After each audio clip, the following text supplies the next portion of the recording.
And we're live.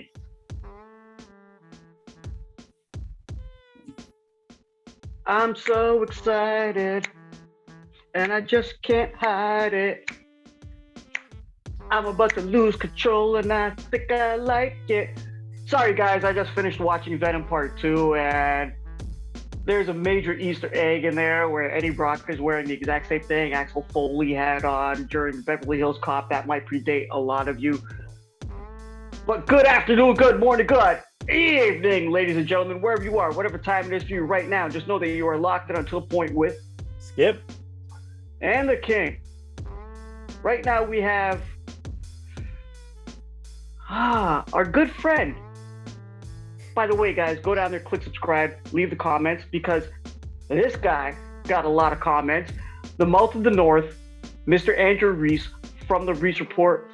Andrew, thank you for coming back on the show. We very much appreciate it. You are our original guest, and we'd love to have you on anytime you want. Happy to be How back. you doing, my man? Oh, I'm doing great. I'm happy to be back. Looking forward to the season. So am I, to be quite honest, because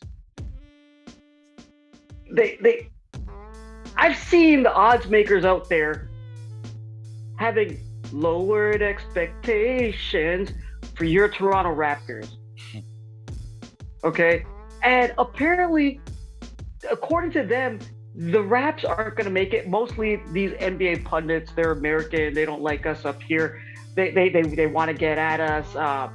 Even some of the Canadian ones, too, which I was very disappointed in. They don't want your Toronto Raptors to get into the playoffs, be a playoff team, or even consider them to have a shot. I don't think they have a shot, but I think they do. I really do think so. And now, in order for your Toronto Raptors to get there, they have adopted a different style. In the words of Robert Mishovich, this is by design right now. So in order for them to get there, I got to ask you, Skip, based on the depth of that roster, who would you put as your starting five? Well, I sort of covered this in a previous episode, but for now, I think based on what we saw in the preseason, I think my starting five has to be Fred VanVleet, Goran Dragic, Scottie Barnes, OG Anunoby, and Precious Achiuwa.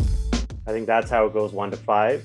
I think that's a really good starting five because it really leans into that whole positionless concept that Nick Nurse has been talking about so much.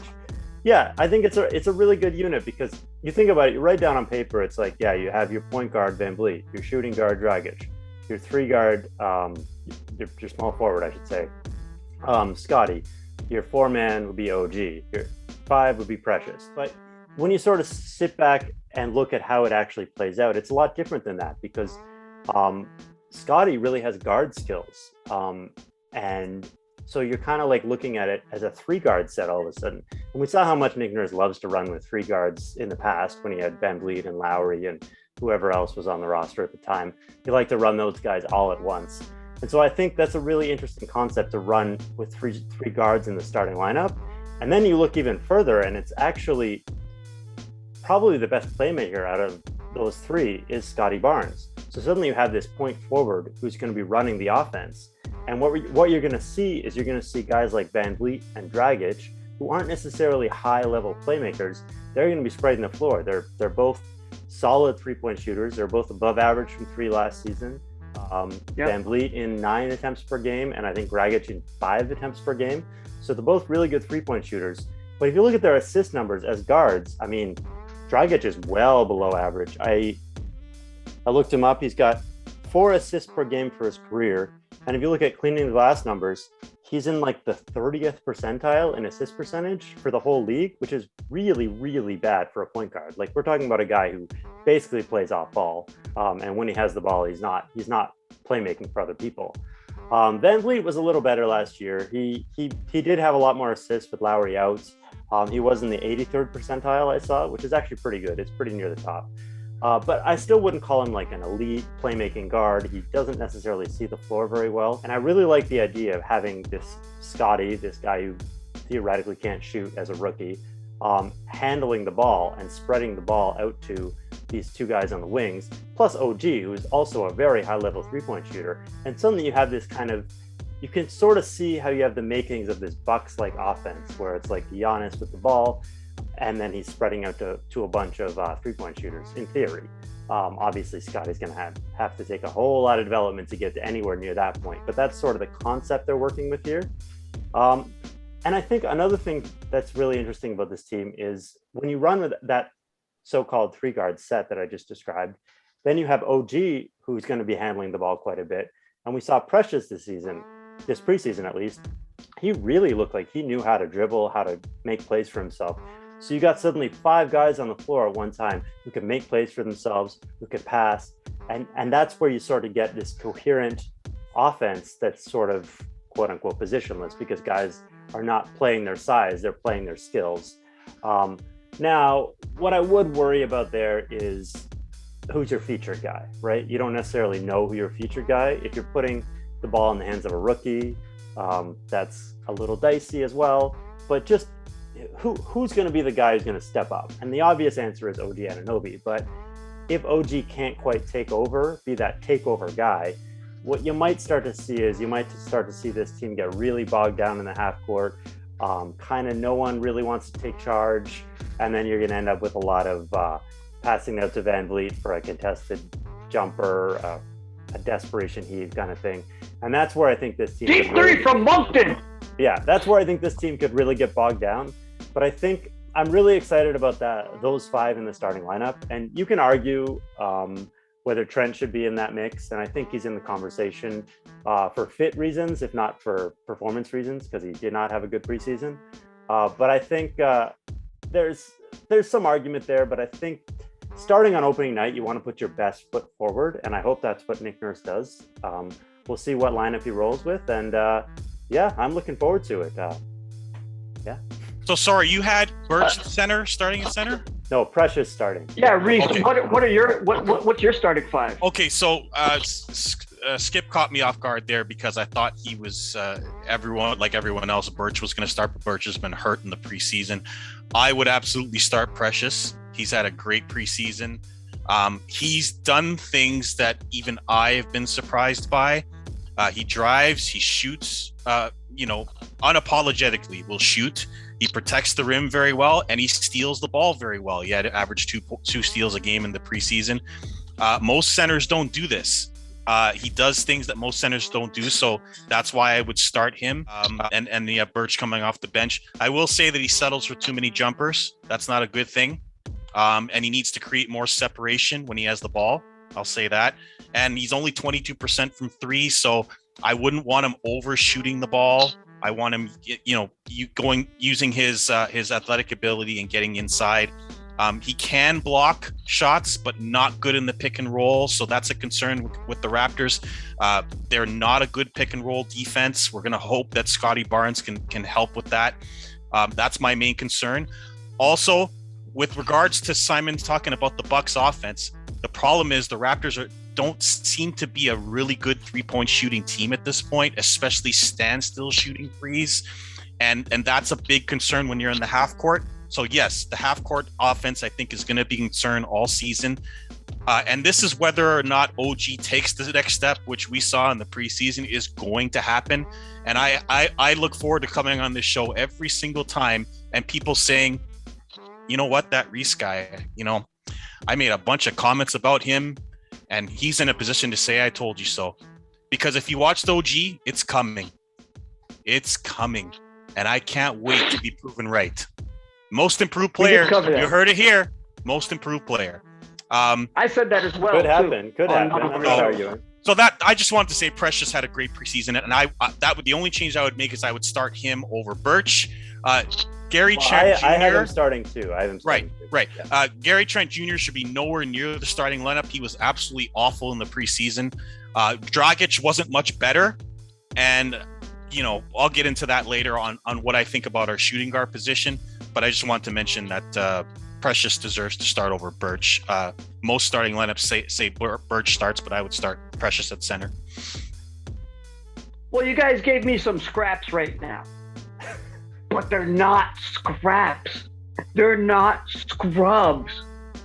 This Toronto Raptors lineup has a lot of depth. They're very deep. I'm looking at guys like Malachi Flynn. I'm looking at obviously the anchor for bench mob. I'm going to say it, bench mob 2.0. Boucher is going to hold the anchor on that one. No questions asked. Touche Boucher. When he Let gets that healthy. man go. Yeah, when when he's healthy. Yes. Yes. Once he comes back, I'm loving it. I'm not as high on Boucher. Boucher. You got Flynn. You got I was actually thinking Kem Birch and Precious are interchangeable. So one of them will be on that bench mob. You also have to remember, you're my boy. You guys know I love this guy, Yuta Watanabe. Love this guy.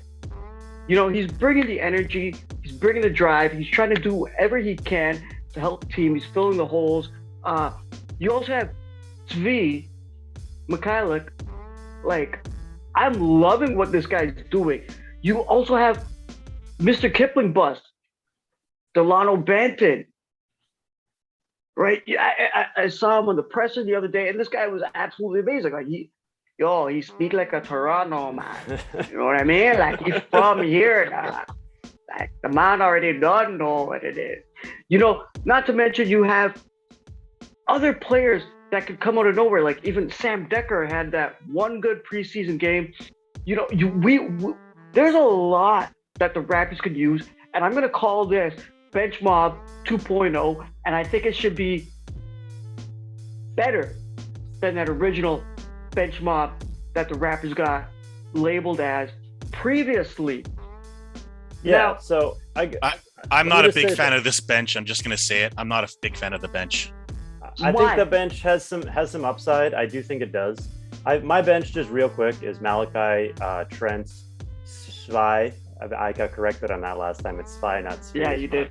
Utah, and obviously Birch would be the 5. I think that's a solid unit to round it out. I don't think they can play as a 5-man unit like the bench mob of a couple of years ago, but those are 5 solid guys you can sort of filter in and plug some holes. And once Boucher gets healthy, that'll fill a spot. And obviously once Pascal gets back, that'll fill another spot. So I think there's upside with the bench, but I'm not crazy high on it either.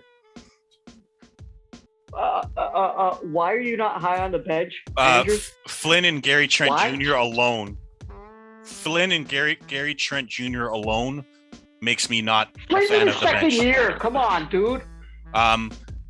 I don't think you can have both of them on the court at the same time because it'll just be a brick show, and I'm not really interested in a brick show. Well, that's the argument for swapping Dragic and Trent in the starting lineup. Right. Sui, I'll say that Sui has definitely earned a spot on the team and might get more minutes than we think, but that will lead into my question that I have later for Skip. But this bench mob is nowhere near the bench mob that we had before. I disagree with that completely. I like Boucher. Oh, you're kidding me. I like Boucher, but he's injury prone right now, so I'm a little concerned about him. When Siakam comes back, maybe you have a little more depth and you can make some choices. I don't think Utah is going to see a lot of minutes, to be honest with you, especially when Siakam comes back. And Justin Champagnie, as well as he played, I don't see him getting a lot of minutes. I think a lot of these guys, even Sam Decker, I don't see him getting a lot of minutes. I think a lot of these guys are going to be added to trade pieces when Goran Dragic eventually gets traded. Yeah, but I'm saying as a former coach, if I got guys like Champagnie on the end of my roster and Sam Decker, yeah, I'll take it. It looks good. I'll take it. But keep in mind, we're judging off preseason. Everything changes in the regular season. Yeah. Everyone's really optimistic this time of year. Everyone looks at their rosters and says, "Oh boy, if everything breaks right, like this team could be really damn good." But at the end of the day, some guys get exposed in the regular season. Some guys fall off. Some guys don't get to where you think they're going to get to. So I don't think we should be going crazy over the end of this bench. I can see why they were up on high on some of these guys, and you can definitely see the potential there. But I think it's really about the core 8, and everyone behind the core 8 is a wild card, really. And let's not forget, Nick Nurse is notorious for not using his bench, so don't expect to be a 10-man rotation. It's not going to happen. It'll be like a 9-man rotation. Yeah, I hear you. You have a great point. but also with that bench mob too, and the way the starters that both of you guys have mentioned, there is that offensive transition game, which I've been enjoying for the preseason. Makes me feel like I'm Mike D'Antoni playing NBA Live. You know what I mean? Just running it. What do you guys think about that transition game? Because these guys have really come up on the plus on a lot of games. The Raptors are going to be an excellent transition team. That's not even a question. They have the athletes for it. That's no question. The problem with the Raptors offensively is going to be the half court. Here's the one thing I'll say about that. Okay. Just one thing. I'm going to say they're going to play really well in transition off their set defense. I think if they start getting into a track meet, it doesn't go well. They have to set their defense and then run transition down the other guy's throat. Yeah. When you're running both ways, that doesn't work out for anybody. Yeah. Now, speaking of their defense, I got to ask you guys, one of my main concerns from watching the preseason was them actually being able to contest the three-point shots from the opposing teams. Do you think that can inhibit them and deter them and slow them down? Or do you think that's something they can work on and make them better? Reece? They're going to have to be better at guarding the three. There's no question about it. The thing is, they have the length to do it. If Scott Barnes and OG are out there with Precious, there's no excuse for them to not be a good three-point defending team. I expect their defense to improve from last year. The problem I have is the blow-bys by the guards. When you have three guys that are that length and play the same sort of position, have the same sort of height, guards are going to blow by them and are going to use the pick and roll to get by them. And that's the concern. And then if they do get by, then you're leaving guys wide open for threes. So that would be my concern more than can they guard the three or not. They have the length to guard threes. We saw that from Chris Boucher last year when he was running out to block threes. But that's not all the defense you need. You need guys that can guard the pick and roll, which I'm not sure they have. In the league last year. Yeah, I'm not sure they have pick and roll defenders right now. None of them were good in the pick and roll, including Scott Barnes. So that concerns me. And guards might be able to blow by this lineup. So in that respect, Fred VanVleet's going to have to be really good on ball defensively because Goran Dragic can't defend at all. And so, I'm not sure about Gary Trent. He's up and down, but often out of position when he guards the three or guards in general. So I do have some concerns defensively, despite the fact that they have the length and some players that can defend. I think, Skip, based on what I just said with the three-pointers, what do you think the differential is between the Raptors' defensively on the three-point line and offensively on the three-point line? Do you have any ideas? Interesting. I haven't done any research on that specifically, but I think just generally talking about the defensive deficiencies from three, I think the main issue is has always been they play this really scrambling defense that shuts down big name players and leaves role players open in the corners. That's always been a problem the last couple of years, and sometimes those guys just miss those shots and sometimes they make them. I think this year is a really young team. It's a lot of guys who are going to be pretty new to the Nick Nurse defense. So I think there are going to be some struggles defensively in terms of adopting that scrambling, switchy scheme. But it's all about the upside. It's all about if you can have all these big, long defenders, if they can scramble, if they can do everything on a dime, if they can get to that level, then the upside is more what you're going for here. But I do think we saw in preseason, like they can shut teams down if they lock in. I still think they have that capability. But that's the thing. If you're going to play a lockdown defense, you have to leave something. And what they're leaving is threes. And that's a choice more than anything. And I think we're going to ride it out and see how it works out for us this year. And looking forward, we'll see where it goes. It's going to be a learning season. And that's why expectations are not high for this team right now amongst people not that are not Raptor fans. Let's put it that way. But I'm excited. Yeah, there's a lot to be excited about, but it's going to be a learning season. It's going to be a lot of Reece. Yeah. Apparently you have a comment and two questions. So let me start off with I was very disturbed the other. I watch your show all the time. I love you guys and I watch the show. But I had one thought in my head after watching the last show you guys did. And if you can see my shirt, that was the thought. Can you guys see that? What the hell was that? What the hell did I just watch is what my thought was. So I don't know who this guy is that you had on the show, but I think his name was Kirk. And he was certainly not a captain. He's not a captain of this show or of what I'm about to say. So unless you've been under a rock or haven't been watching the Raptors, for the last 2 years, OG Anunoby has been a top tier 3-and-D player. The guy's shooting 40% from three the last 2 years and easily is playing all NBA defense. Just because he's not on the team doesn't mean he's not playing all NBA defense. Not only that, he's improved his offensive game during the time that he stayed an all NBA defender. The reason why all of us are excited about OG, except for some Raptor fans who I also don't think they watch the games, is that his offensive game could explode the first month of the season. You could have a superstar on your hands. The only thing, and I said this before, the only thing missing from his game is a pull-up jumper. He's got everything else. Even his handles have improved. If you watch the preseason, his handles have improved and has made Skip look bad, and that's why he's going to be hiding soon after he explodes. He's got the three-point game. He's got the body. He's got the handles. He can blow by guys. He can play in the pick and roll. He can dunk it in your face. He's got it all except for the personality of a Kobe Bryant for my man Skip down there, okay? So he's got it. The question is, can he deliver it? And in this first month without Pascal Siakam, we're going to find out. And if the preseason was any indication, we're looking at a 24-point per game player with great 3-and-D defense. If he can give you that, then the Raptors' expectations go sky high after Siakam comes back. But we'll see. But that's all I got to say about that. It's like what Robert said the last time the four of us were talking, when he said he wouldn't be surprised if OG just comes out, puts the ball in someone's head, grabs it back, does a dunk over somebody. And right? let me just say this. I'm hard on the Raptors. Ask Skip. I'm hard on the Raptors. I'm not no homer and I'm not no super fan. I'm hard on the Raptors. But OG Anunoby, nothing but impressed and nothing but going up with him. I'm telling you. He's a very good defender. I don't think you can argue that.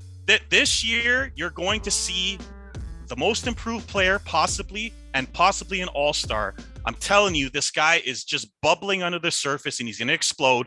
And then I'm going to come back on here with a smile on my face every single time I come on. And I'm going to hear the I told you so.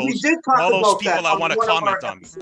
So we did talk about that in one of our episodes where I even said, I think he could be the most improved player.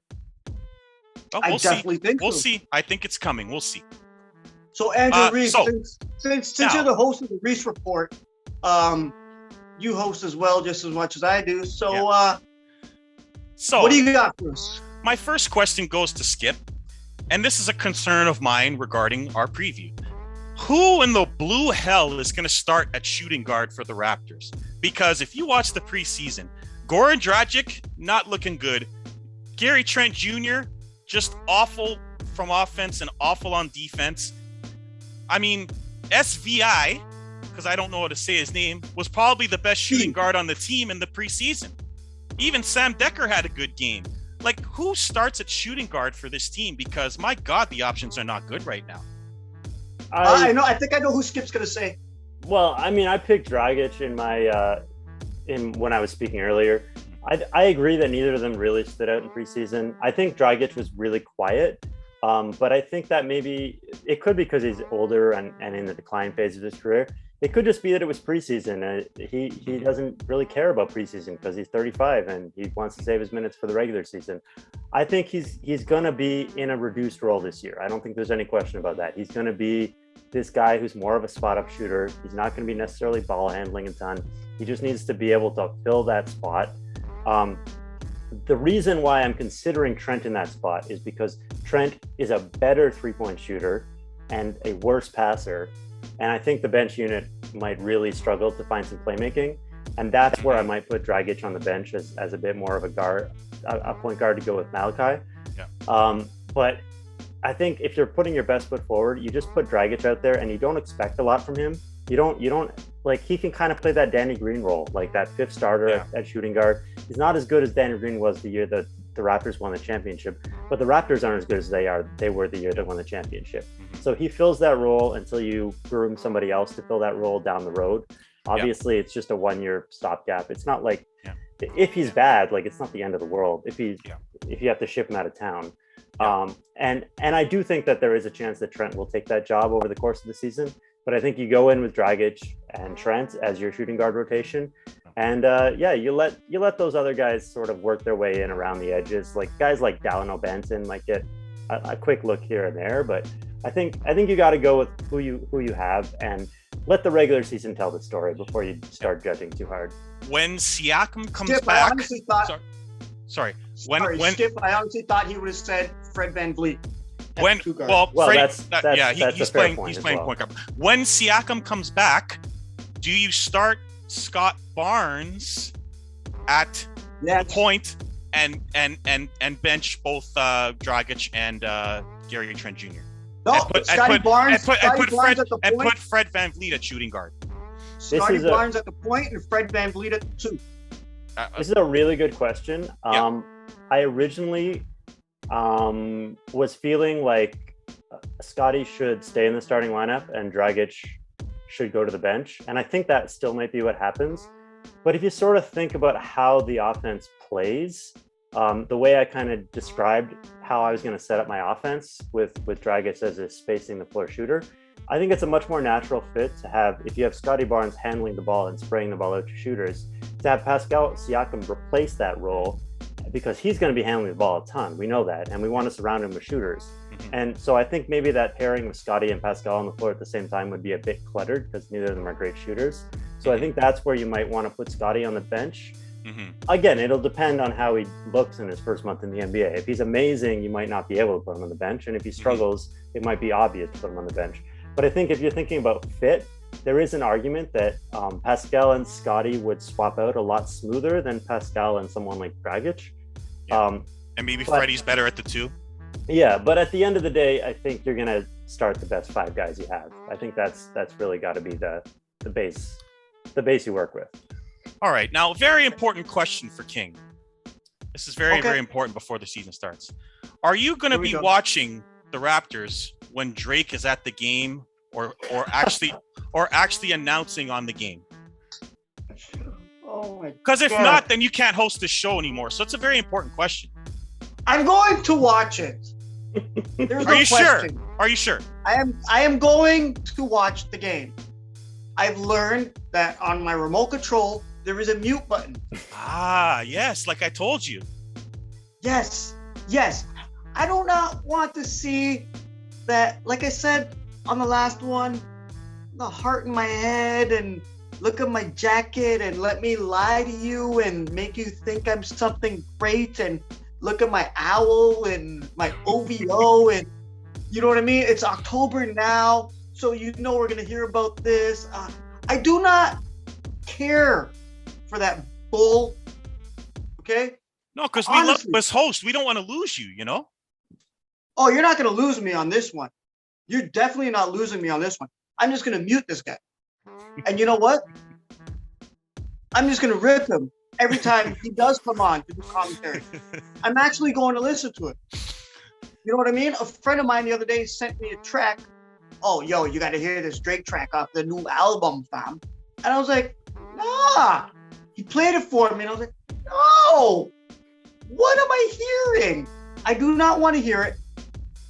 His voice is annoying. His personality is annoying. His face is annoying to me. He's the main reason I'm not a Raptors fan. Oh, God. Even though I do love my city and I do love you guys and I do love to see the joy and the energy in the city of Toronto. Even though I do love it, he does not represent us. But I will watch it, and you're not going to lose me as the host. There's no question. I ain't going nowhere. But just to let you know, when that comes up, I'm putting mute on the remote. I might listen just so I can have something to give you, right? But just listening to him was the same way as when the three of us were on the group chat and I was trying to watch Space Jam 2 and I couldn't because it was all about LeBron. Oh, I still haven't seen that one. That All right, so real quick, guys. But thank you. Real quick. Well, what are we projecting? Reece, what are we projecting for the Raptors this year? How many wins? Man, I'm gonna, because I think OG's gonna absolutely explode, become an all-star, and be most improved. I'm gonna say 45 wins, and that is high because there's a lot of questions on this roster. But I'm thinking OG can carry us to 45 wins. I'm gonna say the 8th seed, guys. That's what I'm gonna say.